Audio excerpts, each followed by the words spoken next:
What's up, guys, and welcome back to the Tim Sports Talk. And today we are going over the recap for the Minnesota Vikings versus the Washington Commanders. And our Commanders fall 20-17 at home in a blackout game where I don't think any fan wore black in the entire stadium. All you saw was purple, white, and red, I feel like, throughout the entire stadium, which was hilarious. But either way, this is what happened. We came out and we gave up a touchdown immediately, and it looked like it was going to be a long day here in Washington. They just absolutely ate us alive. They went Justin Jefferson over and over and over again, and he got his over our young corner, second-year player, Benjamin St-Juste. He looked really, really strong, and you're thinking, oh gosh, if this is how it's going to start, it's going to be a long day. We then proceed to not let them score all the way until the fourth quarter, where the defense starts to give up some things, mostly because Taylor Heinecke threw that interception and cost us because they put that at the 13 or 12-yard line or something like that, and then they ended up scoring a touchdown on that drive, and they also got a couple of field goals to end this football game in the fourth quarter. I think they scored 13 in that fourth quarter to win the game. We had a 10-point lead going into the fourth quarter, 17-7, and go 13 unanswered. The offense was clearly another problem today for multiple reasons. And I know everybody here in the chat is going to hate Scott Turner, right? And there's definitely times that Scott Turner makes you scratch his head. That double flea flicker reverse Y, or the QB draw on 3rd and 9 with Taylor Heinecke when they're playing zone and they're just sitting there waiting for him. He gets 3 yards and you're like, huh? Definitely times where he makes you scratch your head for sure. But to start this game, the reason we couldn't get anything going was the protection. That offensive line was really, really bad. All right, I remember one place distinctly where we had a seven-man protection. There shouldn't be any pressure on a 7-man protection. It's only a 3-man route, and they only rushed 4. So that means we have 7 to block their 4, and yet Cornelius Lucas just gets beat off the line by Daniil Hunter, who's tremendous, by the way, but still beats off the line and gets a sack within 2 seconds. Heinecke has no hope to get rid of the football on a 7-man protection. Ridiculous. There's another one, I think it was a 3rd down and 10, a 4-man rush. There's 3 dudes tackling Heinecke in the pocket. 3 dudes. Where is the protection for Heinecke? And he got so many balls batted down today. And then you just see Norwell dropping back, like not actually doing anything to punch this dude, so he can't get his hands up in the air. He's just standing there, and he then goes ahead and he's just looking to see if he can tap the ball down. Sure enough, he jumps and taps the ball. Dude, you gotta be punching these dudes. You have to be getting your hands on them. Actually block. Don't just let them stand there in the throwing lane where you want to go. It's ridiculous, right? And I understand Heineke's short and he needs to be better about getting balls batted down, but we saw this with Carson Wentz. Go back to a few weeks ago. Carson Wentz was having balls batted down. He's 6'5". That's not just your quarterback being short. This is a problem with our offensive line, preventing them from getting in the throwing lanes. You could also blame Scott Turner for that. Are you not drawing up plays where your protection is blocking it so that you have more of a throwing lane? That is a part of play design as well, right? But you just can't just be standing there and allowing him to they're basically boxing out Norwell and just look. They're not even rushing anymore. They're just looking to when he's going to throw the ball, and they're getting their big hands up there and batting it down.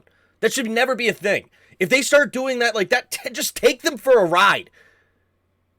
You're an offensive lineman. You're supposed to be strong and tough. Get in there and get under their pads and take them for a ride where they are not even able to get up there and jump like that. That's just too easy. And people wonder why did Terry McLaurin have nothing in the first quarter? Heinecke had no time to throw. There's no time for Heinecke to do anything because that offensive line was playing so poorly. And I don't care who you have. If you had Andy Reid as your play caller, if you're having a 7-man protection and a 4-man rush, get to the quarterback for a sack within 2 seconds, I can't call an offense. Nobody could. That offensive line had to play better. And it sucks too because they played out of their minds the final 2 drives against the Colts, which is why we won that football game and able to come back and win. They came out horrible again. And this time it was Lucas as well. But Andrew Norwell, Trey Turner, Tyler Larson, and Cornelius Lucas. Cornelius Lucas is a backup for a reason, right? Sam Cosmi's our starter. The other 3 inside are just bad. Well, of course, Larson's a backup as well. Got to get more out of our offensive line because they're also not blocking for our running backs, right? Like, Brian Robinson had 13 carries, 44 yards. Gibby had 11 carries, 36 yards. I know a lot of people are like, Gibby's a better running back than Robinson. Or why is Gibby not getting any touches? Well, he had 3.2 yards a carry, which Brian Robinson had, 3.5 yards a carry? It's not like either one of them played well. Why? Because there's nowhere for these guys to run. These offensive linemen are terrible, right? And I didn't want to pay Brandon Sheriff, but I didn't want to let Eric Flowers go. I didn't want to overpay Charles Leno because he's a great left tackle, right? Like, I wanted to draft an offensive lineman. I wanted to kick Sam Cosmi inside the guard, and I wanted to draft Trevor Penning. I don't know how he's looking right now in the Saints, but that's what I wanted to attack our offensive line. I knew our offensive line was going to be important. And you could go back and watch the Skins in the Game episode right before the draft. I said, in my perfect world, I would have traded back to around the pick teens, like 17. We traded to 16. That would have been great. And take an offensive tackle. Add draft capital and go get our line to protect whoever's going to be our quarterback. At the time, it was Wentz. And it's costing us big time. The lack of Andrew Norwell and Trey Turner signings were gosh awful. And then we didn't do anything with our offensive line in the draft. I wanted to draft a lineman early, even if you went guard in the 2nd or 3rd.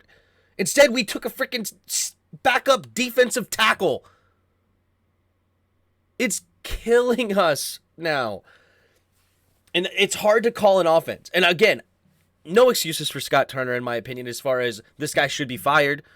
I don't have any illusions of, if you had a great offensive line, all of a sudden you could actually be really good play caller. Absolutely not. You're terrible. Terrible hire from day one. Why are you still here? But it makes it almost impossible, right? And then Heinecke. Good old Taylor Heinecke. 15 of 28, 149 yards, 2 touchdowns, and a pick. Are we really going to pretend that Taylor Heinecke was ever the answer, but now especially? We had the lead going into the 4th quarter. When he threw it like this into triple coverage, and thank goodness the ref was there to deck the safety? Oh my gosh, what a catch by Curtis Samuel. It ends up getting into the touchdown, rolling at the 1-yard line, somehow gets up before he gets touched. But hey, great throw, Heinecke. Yay, Heinecke. It's like, dude, that was unbelievably lucky. Unbelievable, right? And I love Heineke's energy. I love his passion. I love how he's not afraid. But come on. Come on. Because then, sure enough, what happened later in the game? I actually had a clean pocket for once, stepped up, threw it over the middle of the field, and immediately after it left his hands, he jumped up because he knew he threw a bad pass and just sailed it over a wide-open Logan Thomas, by the way, which would have been good for a first down on 3rd and 10. Instead, just sails it over his head, picked by Harrison Smith, and that tied the game for Minnesota. It was huge. Huge. Now, Ron Rivera. That challenge was unbelievably bad. And it cost us a chance in this game. That challenge lost us the game combined with that Ridgeway stupid penalty on the field goal. Very stupid penalty. But guess what? We don't have we don't have a timeout because you were wasting challenges on a thing that never had a... What are you challenging for? It was either way. Okay, cool. It's not like it was in dire needs of a challenge anyway. It was going to be 3rd and 1. We could get 2 yards, which we ended up getting anyway. So it wasn't even necessary to call the challenge. It's not like he challenged it on a potential, all of a sudden that gives us 40 yards downfield. He challenged it for a yard that set us up for 3rd and 1. A difference between 3rd and 1 and 1st and 10. Like, that absolutely killed me when he threw that challenge flag. And I watched it live. You can go back and look at my commentary if you'd like, where I said, all right, looks like a 9-yard gain, and we'll set up 3rd and 1. Like, that's what I said live, right? And then they threw the challenge, and I'm like, wait, what? Did I miss something? And it made me think I'm crazy for a second. And I'm looking at it, I'm like, that's a pretty far angle. I don't know if he, did he keep his knee up? It didn't look like it, but maybe he kept his knee up. And sure enough, when they close in, his knee is clearly down short of the first down marker. You can't waste timeouts. And then on 4th and 1, we wasted another timeout. And it's one thing if you use that timeout, call up the correct play, and get the first down, but you failed on 4th and 1. So you basically wasted it. Get the play call in there. You know there's a chance this could be 4th and 1. Understand what you want to do on the next 4th and 1 play and go do it. Where's your game plan at? Why do we need to draw up a whole new play? It's not that complicated. Run up the middle, pitch to the outside, play action, throw. Or QB sneak. It's going to be one of those 3 on 4th and 1. You don't need to be creative and try to make up crazy stuff. Yeah, cool, we did a jet sweep. That worked. If that's what you wanted from the get-go, cool. Put that into your game plan on your notes. Here's our 4th and 1 plays for the week. You could go down the list or whatever, but you have 4 options. Get it into Taylor Heinecke quicker, and let's get going.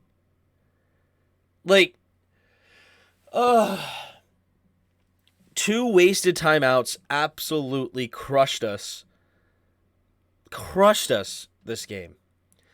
And that's on Ron Rivera. Time management. You got to be better than that, man. And we know he's not. We see it over and over and over again. Has there ever been a game that you thought, oh, wow, great time management?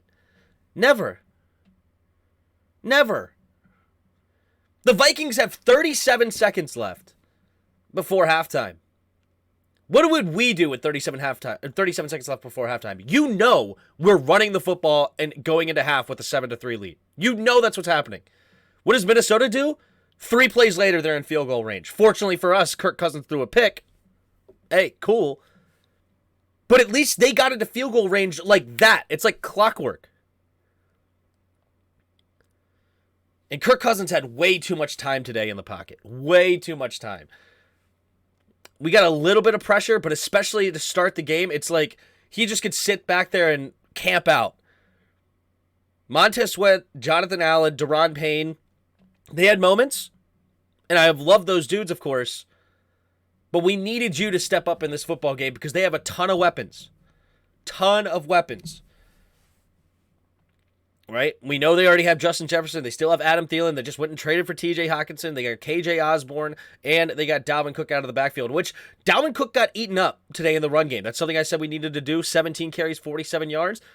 Massive. Great job on the run defense, and part of that is Jonathan Allen. He had so many times where he just beat a double team and tackled a running back anyway. Awesome. And Deron Payne got a little bit of pressure on Kirk on the rush. Montez Sweat, I think, had 1 QB hit, but you got to do more out of that front 4, and it's unfortunately.